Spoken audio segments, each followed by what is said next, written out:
Good day, Crime Talk aficionados. This is Scott Reisch of Crime Talk. Thanks for watching. Straight to the docket. First, the judge in the Lori Vallow matter has set a hearing for Monday. Second, the Florida Massacre suspects go to court. Third, Michael Cohen, President Trump's former personal attorney, gets out of prison again. A gag order's been denied in the Madam Maxwell case. Derrick Chauvin's legal troubles continue to grow. And finally, our dumb criminal contestant of the day. Let's talk about it.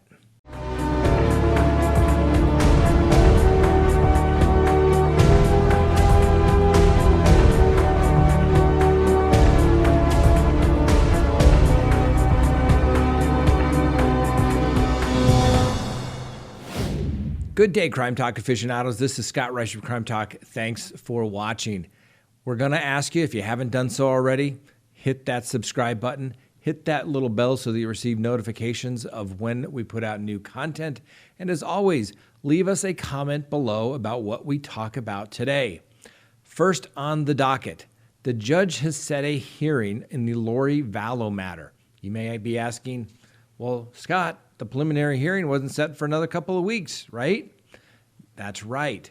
But as we talked about on our live program Tuesday evening, and then again yesterday, the district attorney has filed a motion asking the court not to televise the court proceedings, specifically the preliminary hearing, motions, and trial, because the district attorney is concerned that he may not receive a fair trial, but additionally, that the defendants, Lori Vallow and Chad Daybell, may not receive a fair trial. Some people are saying, who cares if they don't receive a fair trial? You will if they get convicted and the matter gets reversed. We talked about it briefly yesterday. A district attorney has just as much duty to achieve justice. They also have to protect the record. Now, judges normally don't like to grant motions to reconsider because they have to admit that they're wrong. And the mere fact that the judge set this hearing for Monday afternoon at 2:30 is he wants to further develop the record and possibly change his mind. From the defense perspective, you usually don't want your client's case being talked about in the news media for the very reason that we started this channel, is that they always get it wrong. And sometimes pretrial publicity can help the defense. Most of the time, it hurts the defense. And what really hurts the defense is that you just never know if the news media is going to get it right. I personally have had cases where the hearing or the trial was reported upon in the newspaper or on the news, and what they said literally left me scratching my head thinking, were they at the same hearing that I was at? Because what they talked about was completely untrue. So that is the jeopardy that everybody faces here. If I was the defense counsel, I wouldn't want any cameras in the courtroom at all. I'd want the jury to decide based upon the facts. As somebody that's covering this case, I want the facts shown, and I think it's important that everybody see what goes on in a courtroom. So it's really kind of, generally, I think courtrooms should be videotaped, should be open and free to the public. If it's my case, then maybe I'll make an exception to that rule.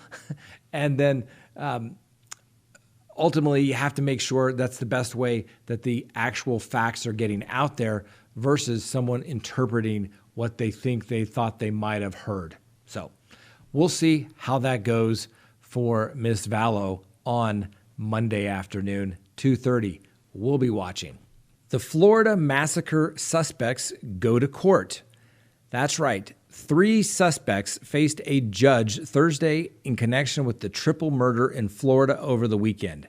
After a 3-day manhunt, deputies arrested 2 brothers and a woman in connection with the massacre. Tony T.J. Wiggins, 26, the accused killer, according to Sheriff Grady Judd, was charged with 3 counts of murder.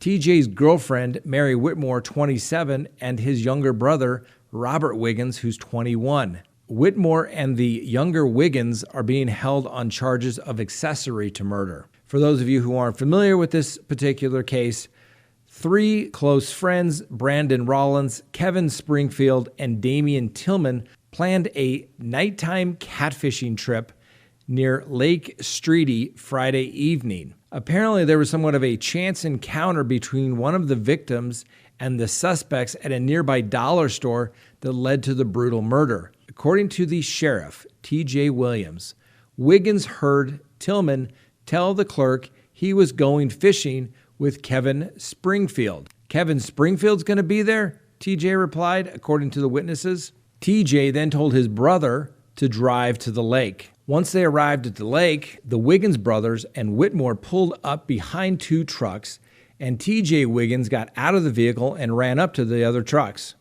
"Where's Kevin?" he apparently was shouting. Springfield was in the truck with Rollins. T.J. Wiggins allegedly pointed a gun at Springfield and demanded money. Wiggins was apparently stating, "Where's my truck? You stole the engine out of my truck." Wiggins then shot Brandon Rollins and Kevin Springfield 9 to 10 times with a handgun before turning to Tillman and shooting him several times as well. T.J. Wiggins has charges of tampering with physical evidence and 3 counts of first-degree murder and is being held with a no bond hold. The sheriff wants T.J. Wiggins put to death. Mary Whitmore has 3 counts of accessory after the fact of felony murder, and her bond is set at $15,000 for each count. And Robert Wiggins is charged with tampering with physical evidence, and his bond is set at $1,000, probably also for the fact that he cooperated with the police and is their key witness. Next, a quick recess. Take a look at this testimonial. This was an actual subscriber. It said, "Thanks to Scott's background search, I just found out one of the guys that was interested in me had sexual abuse of a minor charges that he lied about. I feel so disgusting for talking to him, let alone cuddling with him." Ladies and gentlemen, that is why everyone needs a subscription to a background search service. Go to crimetalksearch.com, sign up for the subscription. You'll be glad you did.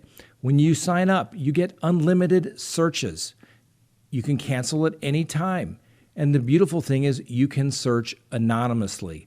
And that search includes millions and millions of public records. And a report is generated literally while you wait, and it will include phone numbers that have been used, email addresses, social media profiles, criminal records, including sex offender background searches, bankruptcies, civil judgments, marital records, and property records.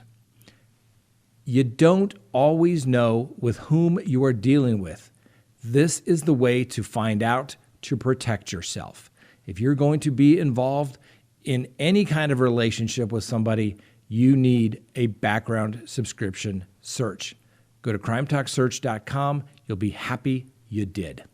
Next on the docket, Michael Cohen. That's right. President Trump's former personal attorney, who said at one time that he would take a bullet for the president, is out of custody yet again. As you may recall, Michael Cohen went to prison based upon his guilty pleas to tax evasion, and he was sentenced to 3 years in the Bureau of Prisons.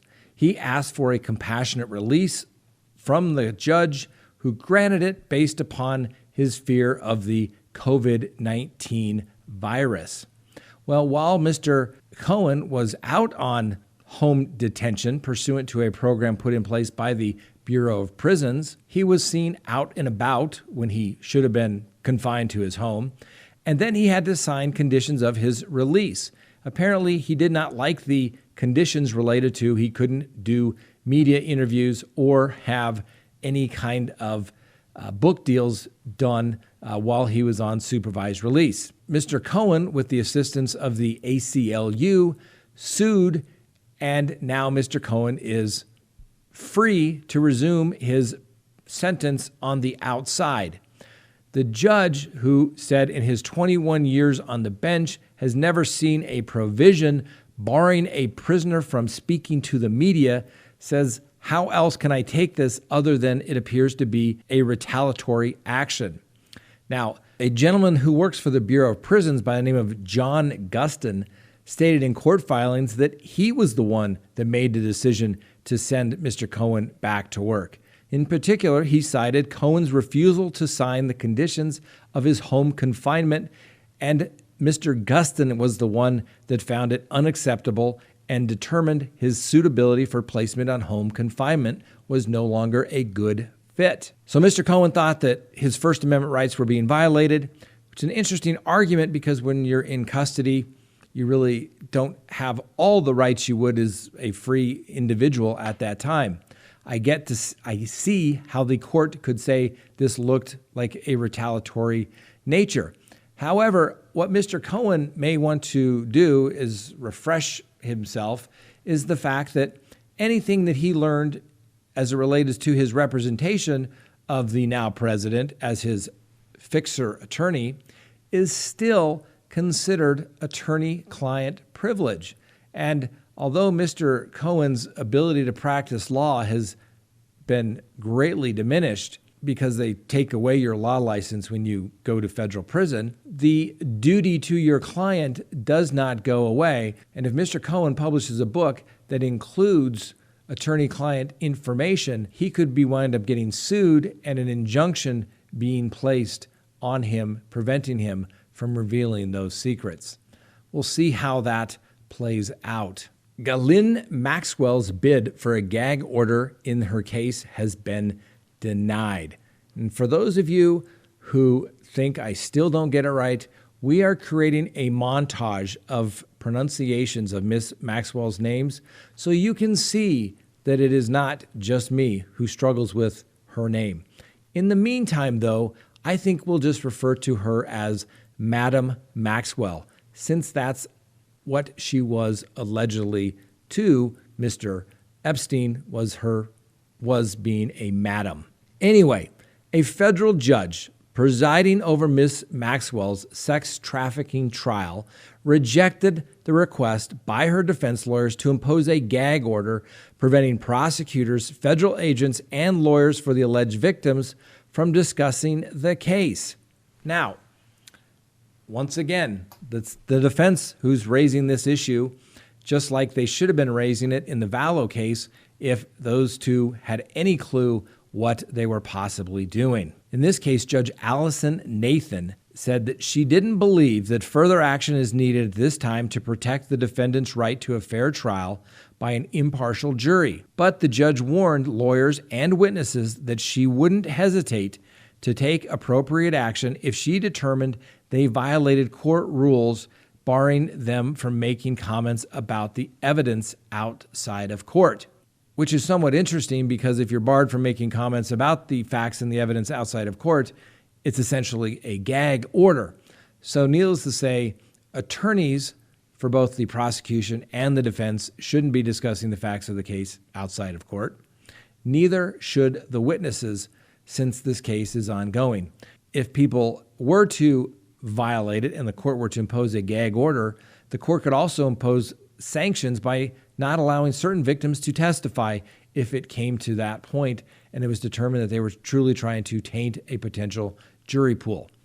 We've talked about this. No matter how big a case it is, you will always find 12 people plus a few alternates that have had their head buried in the sand and will know little to nothing about the case, specifically Madam Maxwell's case. Next on the docket, Derrick Chauvin. Remember him? Yeah, that's right. He's the officer that is charged with the death of George Floyd along with 3 others and created a whole world of hurt in the entire United States. Derrick Chauvin's legal matters beyond his charges for the death of George Floyd are getting bigger. Now, both he and his soon-to-be ex-wife are facing tax evasion charges. It is alleged that Chauvin and his wife underreported their joint income sales tax returns by some $464,000 between the years of 2014 and 2019.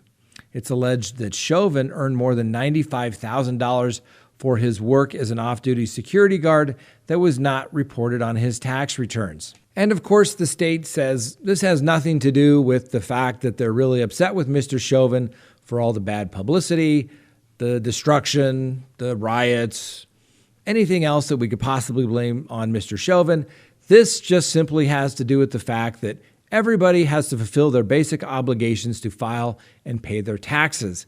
And if you are going to take money from the pockets of the citizens of Minnesota, their office is going to come and collect. Think about this, ladies and gentlemen. We'll give Mr. Chauvin the presumption of innocence on all of his legal troubles. But do you think somebody at the county attorney's office was just one day randomly going through and said, hey, we'll take a look at Mr. Chauvin's tax returns accidentally? Oh, of course not. The state, all right? When it says the state of whatever it is versus the defendant, it means the state and all of the resources that go with it. Do you think it's just a little more than coincidence that now Mr. Chauvin somehow got a tax audit and now he's being charged criminally for tax evasion? Color me suspicious, but I think they're probably related. Had the whole George Floyd incident happened, somehow I doubt Mr. Chauvin would have ever been charged. And that shows the power of the government, just like we've talked about. Whether it be a mask order or being charged, one person in one agency calls a person in another agency, and they ask if they can maybe take a look around, maybe do a quick little audit, maybe check and see if the books are okay. Bam, there you go, criminal charges. A lot of people think, oh, Scott, you are just being a little crazy. That kind of thing doesn't happen. I'm sure this stuff had been in the work for years. I would bet a huge steak dinner that would not be correct. Like I said, certainly not condoning anything Mr. Chauvin has done. I just think it's a little more than a coincidence that all these charges just happen to come about while the George Floyd murder trial is pending. Could it be that maybe the prosecutors determined their case isn't as strong as they wanted it to be, and therefore they're going to take a look at it? Remember, ladies and gentlemen, Al Capone, greatest gangster in American history, if you want to use the word greatest, biggest, notorious, what did he go to prison for? Tax evasion. Michael Cohen, the person they thought was involved in all sort of federal election law violations, what did he go to prison for? Tax evasion. When did they look into his tax situation? Once he became a target for the other investigation. You think it's just coincidence, ladies and gentlemen? I think not. Before we get to the dumb criminal contestant of the day, let me talk about the safety siren. All right? And you would imagine that somebody would like to put this up to the dumb criminal contestant's ear to maybe make them be quiet. And you'll understand more when you hear what I'm talking about. But look at this little item. It is small enough that it can fit in a purse, a pocket, a backpack. And when you pull the little pin, ladies and gentlemen, an ear-piercing 100 decibel alarm goes off. And that is going to bring attention to the situation, and it's going to make the bad guy go away. Why do people not pick homes to rob that have security systems on there? Because they don't want to be identified. Why do they go after people that are alone? Because they don't want to be identified. This little bad boy, the safety siren, will bring a lot of attention to you. So whether you're being attacked or simply just don't feel comfortable in the situation you're in, all you do is pull the pin and a 100 decibel siren goes off. You think that will make the bad guy run away? Of course it will. In today's world, you are on your own. You have to protect yourself. Do that by having a safety siren. Go to CrimeTalkOffers.com and get one, get two, get four. Give them as gifts. Go to CrimeTalkOffers.com. All right, ladies and gentlemen, next on the docket, our dumb criminal contestant of the day.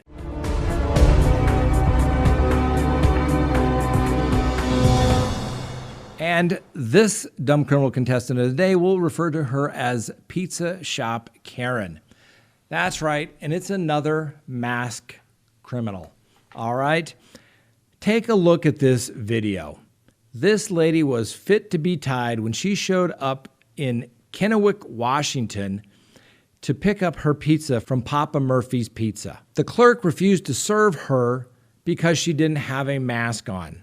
She then went off stating that the law is on her side, and she then spews that everyone should go maskless due to the American with Disabilities Act. Apparently, she alleges that she is hard of hearing and she has a right to speak her mind and to have the right to see your lips when you're telling her no service without the mask. We all remember that scene from Fast Times at Ridgemont High.